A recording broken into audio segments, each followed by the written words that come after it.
Dear student, welcome to my channel. Myself Manasa Salui from Panchmura Mahavidyalaya. তোমাদের আমি যে সাজেশনটি দিচ্ছি সেটি হলো এডুকেশন ডিপার্টমেন্টের ফার্স্ট সেমের মেজর এবং মাইনরের। সকলে ভালো করে সাজেশনটি ফলো করো। আশা রাখি সমস্ত প্রশ্ন তোমরা এখান থেকেই কমন পাবে। তাই দেরি না করে ঝটপট প্রশ্নে চলে আসছি। সকলে প্রশ্নগুলো দেখে নাও এবং নোট করে নাও এবং এগুলি মুখস্থ করে পরীক্ষা দিতে যাও।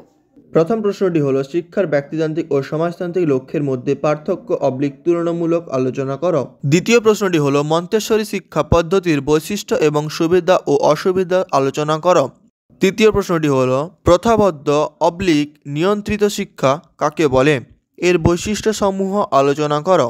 4 নম্বর প্রশ্নটি হলো টিকা লেখ বিদ্যালয় শিক্ষার একটি মাধ্যম শিক্ষা সংস্থা হিসাবে বিদ্যালয়ের গুরুত্ব আলোচনা করো। 5 নম্বর প্রশ্নটি হলো সহপাঠক্রমিক কার্যাবলীর উদাহরণ সহ শ্রেণীবিভাগ করো। 6 নম্বর প্রশ্নটি হলো অনিয়ন্ত্রিত শিক্ষা কাকে বলে, এর বৈশিষ্ট্যগুলি আলোচনা করো। 7 নম্বর প্রশ্নটি হলো কিন্ডারগার্টেন শিক্ষালয়ের প্রতিষ্ঠাতাকে, এই শিক্ষা ব্যবস্থায় বৈশিষ্ট্য সুবিধা ও অসুবিধাগুলি আলোচনা করো। তারপরের প্রশ্নটি হলো গণমাধ্যম শিক্ষা মাধ্যম হিসাবে সংবাদপত্রের ভূমিকা সুবিধাগুলি আলোচনা করো। তারপরের প্রশ্নটি হলো বিদ্যালয় সমাজের ক্ষুদ্র সংস্করণ সংক্ষেপে আলোচনা করো। তারপরের প্রশ্নটি শিক্ষার খেলাভিত্তিক পদ্ধতি তাৎপর্য সম্পর্কে আলোচনা করো। তারপরের প্রশ্নটি ট্রায়াভেলের উপহার ও বৃত্তি এর ধারণাটি ব্যাখ্যা করো। তারপরের প্রশ্ন শিক্ষার মাধ্যম হিসাবে রাষ্ট্রের ভূমিকা আলোচনা করো। তারপরের প্রশ্ন সংকীর্ণ অর্থে শিক্ষা ও ব্যাপক অর্থে শিক্ষা এর পার্থক্য আলোচনা করো। পাঠ্যক্রম কাকে বলে, পাঠ্যক্রম গঠনে রচনার নীতিগুলি আলোচনা করো। কারিকুলাম এর ব্যুৎপত্তিগত অর্থ কী।